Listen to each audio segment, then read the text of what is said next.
আসসালামু আলাইকুম, সবাইকে শুভেচ্ছা বাংলাভিউ সংবাদে। সাথে আছি আমি সাকলিন হক। প্রথমেই শিরোনাম। ঢাকা উত্তর ও দক্ষিণ সিটি কর্পোরেশন নির্বাচনের তফসিল ঘোষণা, ইভিএমের মাধ্যমে ভোট গ্রহণ 30 জানুয়ারি। মঙ্গলবার পূর্ণাঙ্গ কমিটি ঘোষণা হতে পারে আওয়ামী লীগের, জানিয়েছেন দলটির সাধারণ সম্পাদক ওবায়দুল কাদের। স্ত্রী আয়েশা আবেদের কবরের পাশে শায়িত হলেন ব্র্যাকের প্রতিষ্ঠাতা স্যার ফজলে হাসান আবেদ, রাষ্ট্রপতি ও প্রধানমন্ত্রীর শ্রদ্ধা নিবেদন। ডাকসুর ভিপি নুরুল হক নূরকে অবাঞ্ছিত ঘোষণা করেছেন জিএস গোলাম রাব্বানী, ভিপি নূরকে ডাকসুতে ঢুকতে না দেওয়ার ঘোষণা। ভারতে এনআরসি বাতিলের দাবিতে দেশ জুড়ে ছড়িয়ে পড়েছে বিক্ষোভ, আন্দোলনের সংবাদ প্রচারে গণমাধ্যমের উপর মোদী সরকারের কড়াকড়ি। ঢাকা উত্তর ও দক্ষিণ সিটি কর্পোরেশন নির্বাচনের ভোট গ্রহণ অনুষ্ঠিত হবে আগামী 30 জানুয়ারি। একই দিনে অনুষ্ঠিত হবে 2 সিটি কর্পোরেশনের নির্বাচন। রোববার নির্বাচন ভবনের মিডিয়া সেন্টারে আয়োজিত এক সংবাদ সম্মেলনে নির্বাচনের তফসিল ঘোষণা করেন প্রধান নির্বাচন কমিশনার KM নুরুল হুদা। নির্বাচন অনুষ্ঠিত হবে ইলেকট্রনিক ভোটিং মেশিন ইভিএমে। 30 জানুয়ারি সকাল 9টা থেকে বিকাল 5টা পর্যন্ত ভোট গ্রহণ চলবে। ঘোষিত তফসিল অনুযায়ী মনোনয়ন দাখিলের শেষ সময় 31 ডিসেম্বর, মনোনয়নপত্র যাচাই বাছাই 2 জানুয়ারি, প্রার্থিতা প্রত্যাহার 9 জানুয়ারি, প্রতীক বরাদ্দ 10 জানুয়ারি, আর ভোট গ্রহণ অনুষ্ঠিত হবে 30 জানুয়ারি। আগামী মঙ্গলবার দলের পূর্ণাঙ্গ কেন্দ্রীয় কমিটি ঘোষণা করা হতে পারে বলে জানিয়েছেন দ্বিতীয় মেয়াদে আওয়ামী লীগের সাধারণ সম্পাদক হওয়া ওবায়দুল কাদের। এছাড়া নতুন বছরে মন্ত্রিসভায়ও রদবদল হতে পারে বলে জানিয়েছেন তিনি। রোববার সচিবালয়ে নিজ মন্ত্রণালয়ে সাংবাদিকদের সঙ্গে আলাপকালে একথা বলেন সড়ক পরিবহন ও সেতুমন্ত্রী ওবায়দুল কাদের। আওয়ামী লীগের সাধারণ সম্পাদক বলেন, মঙ্গলবার দলের সভাপতি মণ্ডলী সভা ডাকা হয়েছে, সেখানে আলাপ আলোচনার পর দলের পূর্ণাঙ্গ কেন্দ্রীয় কমিটি ঘোষণা করা হবে বলে আশা করা যাচ্ছে। ক্ষমতাসীন দলটি নতুন কেন্দ্রীয় কমিটি গঠনের পর মন্ত্রিসভায় কোনো পরিবর্তন আসবে কিনা সে সম্পর্কে ওবায়দুল কাদেরের কাছে প্রশ্ন রাখেন এক সাংবাদিক। জবাবে ওবায়দুল কাদের বলেন, মন্ত্রিসভা পুনর্বিন্যাস একটি রুটিন ওয়ার্ক, নতুন বছরে এটা হতে পারে।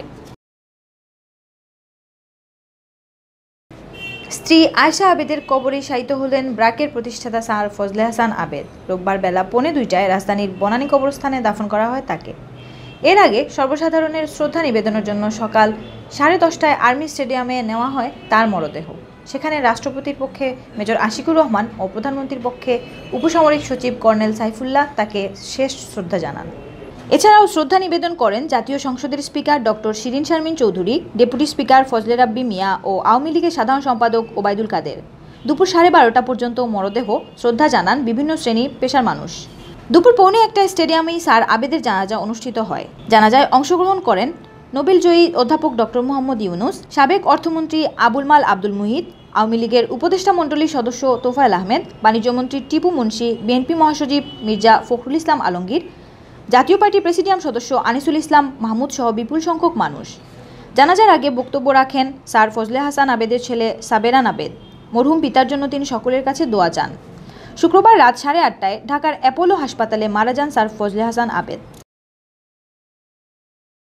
ঢাকা বিশ্ববিদ্যালয় কেন্দ্রীয় ছাত্র সংসদ ডাকসুর ভিপি নুরুল হক নূরকে অবাঞ্ছিত ঘোষণা করেছেন ছাত্র সংসদটির জিএস গোলাম রাব্বানী। ভিপি নূরকে আর ডাকসুতে ঢুকতে না দেওয়ার ঘোষণা দিয়েছেন তিনি। রোববার দুপুর 1:45টার দিকে ডাকসুতে নূর ও তার সহযোগীদের উপর একটি পক্ষের হামলার পর রাব্বানী এ ঘোষণা দেন।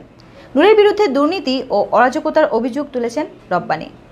ডাকসু ভবনের মূল ফটক ও ভেতরের লাইট বন্ধ করে নূরের উপর লাঠিসোঁটা নিয়ে হামলা করা হয়। এছাড়া বাইরে থেকেও ইটপাটকেল ছোড়া হয়। নূরের সহযোগীদের অভিযোগ, মুক্তিযুদ্ধ মঞ্চের একাংশের নেতাকর্মীরা এ হামলা চালিয়েছেন। এতে ছাত্রলীগের নেতাকর্মীরাও অংশ নেন। হামলায় ভিপি নূর সহ অন্তত 32 জন আহত হন।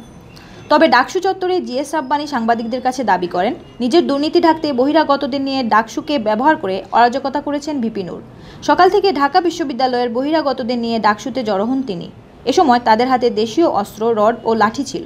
পরে ডাকসু ভবনের ওপর থেকে নূরের নেতৃত্বে ইটপাটকেল ছোড়া হতে থাকে। গোলাম রাব্বানী বলেন, নূরকে আর ডাকসুতে ঢুকতে দেওয়া হবে না। তার পদত্যাগের মাধ্যমে ডাকসু শান্ত হবে। মুক্তিযুদ্ধ মঞ্চ এটা তাদের ব্যাপার, তারা যে রিজনই করেছে তাদের প্রতিবাদ করার অবশ্যই ভ্যালিড রিজন ছিল। কারণ নুরুর যে অপকর্ম সেটা সবাই জানে, তো ওই বিষয়ে প্রতিবাদ করেছে। সেটা নিয়ে তারা যদি নুরুর কোনো বক্তব্য থাকতো আমার সাথে কথা বলবে। প্রথমত হচ্ছে যে ডাকসু যারা আমরা প্রতিজন আছি, যে বডি, সেই বডির সঙ্গে কারোর সঙ্গে কোনো যোগাযোগ করে কথা বলে নেই। সে ঢাকা ইউনিভার্সিটি কোনো স্টুডেন্টকে আনে নেই, একেবারে বাইরে থেকে আমরা সবাই বাইরে এনেছি। কেউ চিত্রমিরের, কেউ পড়াশোনাই করে না, অনেকে আছে বাইরের, ঢাকার থেকে বাইরে থেকে আসছে, তারা কিভাবে রড চাপাতি এগুলো নিয়ে ডাকসুতে ঢুকলো? আমার কথা হচ্ছে যে মারামারি করলে নুরু করুক আর লোকজন নিয়ে বাইরে করুক, সে ডাকসুকে ব্যবহার করে ডাকসুর মধ্যে বহিরাগত এনে অস্ত্র সহ সেই ডাকসুতে কেন ঢুকবে? একদম সিম্পল কথা, আমাদের কথা সিম্পল। সে নুরু আহত হয়েছে না নিহত হয়েছে এটা ডাজন্ট ম্যাটার। আমার কথা হচ্ছে সে বহিরাগত নিয়ে কেন ডাকসুতে আসবে? ভারতে সদ্য পাশ হওয়া নাগরিকত্ব আইন বাতিলের দাবিতে দেশ জুড়ে ছড়িয়ে পড়েছে বিক্ষোভ। উত্তপ্ত হয়ে উঠছে ভারতের বিভিন্ন প্রদেশ। বিক্ষোভ ঠেকাতে হিমশিম খাচ্ছে সরকার ও প্রশাসন। বেগতিক অবস্থায় পড়ে পেশাগত দায়িত্বরত সাংবাদিকদের সঙ্গে মারমুখী আচরণ করছে পুলিশ। আর প্রতিবাদ বিক্ষোভের খবর প্রচারে গণমাধ্যমকে বিশেষ নির্দেশিকা দিয়েছে নরেন্দ্র মোদী সরকার। এটাকে এনআরসি বিরোধী বিক্ষোভের খবর প্রচারের ক্ষেত্রে বিজেপি সরকারের সতর্কতা বলে মনে করছেন বিশ্লেষকরা। গত 20 ডিসেম্বর জারি করা ওই নির্দেশিকায় বলা হয়, 11 ডিসেম্বর কেন্দ্রীয় তথ্য ও সম্প্রচার মন্ত্রণালয়ের এক নির্দেশিকায় দেশবিরোধী ও সহিংসতা ছড়াতে পারে এমন অনুষ্ঠান প্রচার বন্ধ রাখতে বলা হয়। কিন্তু লক্ষ্য করা যাচ্ছে এখনও কিছু টিভি চ্যানেল ওই নির্দেশিকা অমান্য করছে। তারা এমন খবর ও অনুষ্ঠান প্রচার করছে যা অশান্তি ছড়াতে পারে। তাই ফের এই বিষয়ে সবাইকে সতর্ক করা হচ্ছে। এর আগে সংসদে নাগরিকত্ব সংশোধনী আইন পাশ হতেই দেশের সব সংবাদ মাধ্যমের কাছে 11 ডিসেম্বর প্রথম নির্দেশিকা দেয় বিজেপি সরকার। কিন্তু ওই নির্দেশনার পরও সংবাদ প্রচারের ক্ষেত্রে গণমাধ্যম সরকারের মনমতো আচরণ না করায় নতুন নির্দেশিকা জারি করা হলো। এতক্ষণ শুনছিলেন বাংলাভিউ সংবাদ। রাত 11টায় প্রচারিত হবে সিলেটের আঞ্চলিক ভাষায় সংবাদ।